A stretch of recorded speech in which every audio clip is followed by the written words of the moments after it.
กะหังกะยังอยู่แต่กะหูเป็นไปบ่ได้เปิดทางให้คนใหม่เขาเข้ามาดีกว่าเรื่องเจ็บมันก็บ่ต่างกันอ้ายก็เจ็บคือกันนั่นล่ะหากที่ผ่านมาสิถือว่าบ่เคยมีหน้าตาอ้ายก็บ่ดีฐานะแถมยังมาจนอ้ายมีเหตุผลที่ต้องเฮ็ดแบบนี้บ่อยากให้น้องลำบากสิแม้สิฮักกันค้างอีหลีความรู้สึกดีๆที่เคยมีให้น้องลืมมันไปเมื่อคนใหม่เข้ามาอ้ายก็คนที่ต้องไปอย่าให้น้ำอ้ายเด้อลาเก็บน้ำตาไว้ให้น้ำผู้อื่นสาหากกับเขาสาเด้อ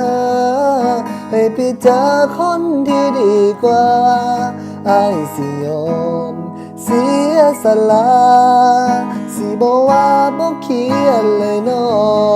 อ้ายสิยอมรับความเป็นไปอ้อมกอดสุดท้ายอ้ายสิบ่ขอเพียงอย่างเดียวได้บ่บอกเขาดูแลเจ้าดีๆกะหังกะยังอยู่แต่กะหูจึงต้องจากลาบ่ต้องมาสายมารู้ตนให้น้องเริ่มต้นชีวิตใหม่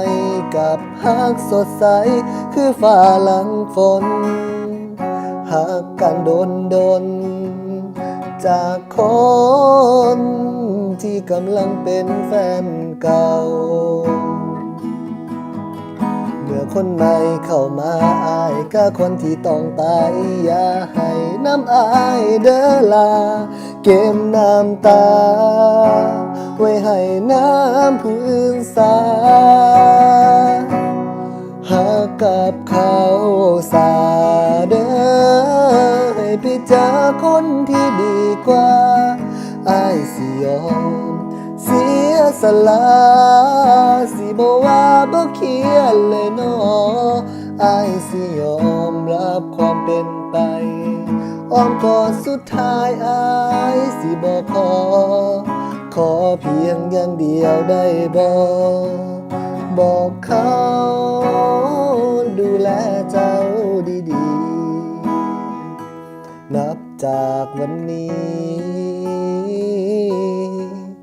บอกเขาเฮาบ่แม่นแฟนกัน